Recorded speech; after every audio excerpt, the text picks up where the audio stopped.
Bu mening avtosalonim va bu mening avtosalonimdagi yagona mashina va men Jo'xaman. Barchangizga assalomu alaykum. Sizlar Jo'xa o'z kanalidasizlar va men avtosalon ochib pul ishlamoqchiman. Hamda hozirda bittagina mashina bor.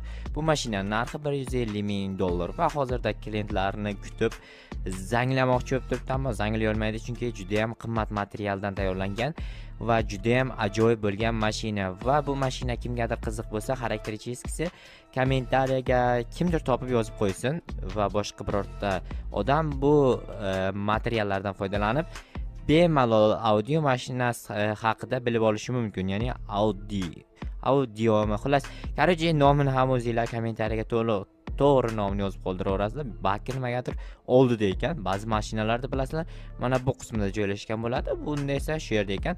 Bu mashinani motoriga keladigan bo'lsak, motori nimagadir ko'rinmas ekan. Ustidan qanaqadir qatlam yopishtirilishgan, bilmayman, hayronman nimaga bunaqa qilishgan. Bu yerda bizning zapravkalarimiz mavjud va bugun klientlar kelishini juda ham intiqlik bilan kutyapman. Lekin birorta ham hali klient kelgani yo'q. Bu yerda ajoyib dom qurilgan va men uyimni ham bilsanglar kerak. O'tgan qismni ko'rgan bo'lsanglar, mana shu yerda uyim bor. Endi esa o'zimning shaxsiy kabinetimga o'tishim kerak. Bu yerda mening shaxsiy kabinetcham bor. Bu yerga o'tirib bemalol xohlagan ishimni qilishim mumkin. Ya'ni o'tirishim mumkin, yotishim mumkin yoki boshqa narsalar.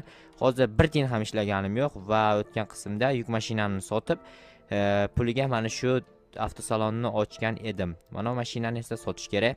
Hozircha klient yo'q. Mashinani biroz boshqa joyga olib qo'ysammikan yoki turadimikan, bilmadim. Yaxshi.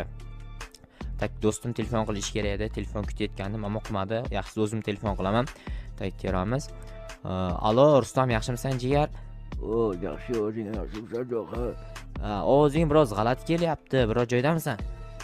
Ishxonada edim, telefon qilaman. Mayli, unda keyin telefon qilsang yaxshi. Mayli, biroz o'tirib turay, balki klient kelib qolar, balki kelmas. Lekin to'g'risini aytsam, o'zim ham bilmayman klient keladimi, yo'qmi. Klient kelsa zo'r bo'lardi. Mana shu audio mashinamni, kimdir keldi? Stop, bu kim ekan? Qaraqadir bobo ekan. Assalomu alaykum bobo, nima xizmat? Va alaykum assalom bolam, menga mashina kerak. Mana bu mashinani tanishtirish chiqib. Bo'ldi, hozir mana 2 sekund bobojon, kutib turing. Xullas, bu mashinamizning nomi Audi va narxi $150,000. Juda ham ajoyib va qulay mashina. Sizga maslahat beraman. $100-200 arzon qilib beraman sizga agar hozir olsangiz. Mayli, olaman bolam, faqat hujjatlari bilan bog'liq muammo yo'qmi? Yo'q, hujjatlarni o'zingizning nomingizga rasmiylashtirib beraman. Oho, buncha pul men qachon sanashga ulguraman? Sanab olasan bolam, men to'g'ri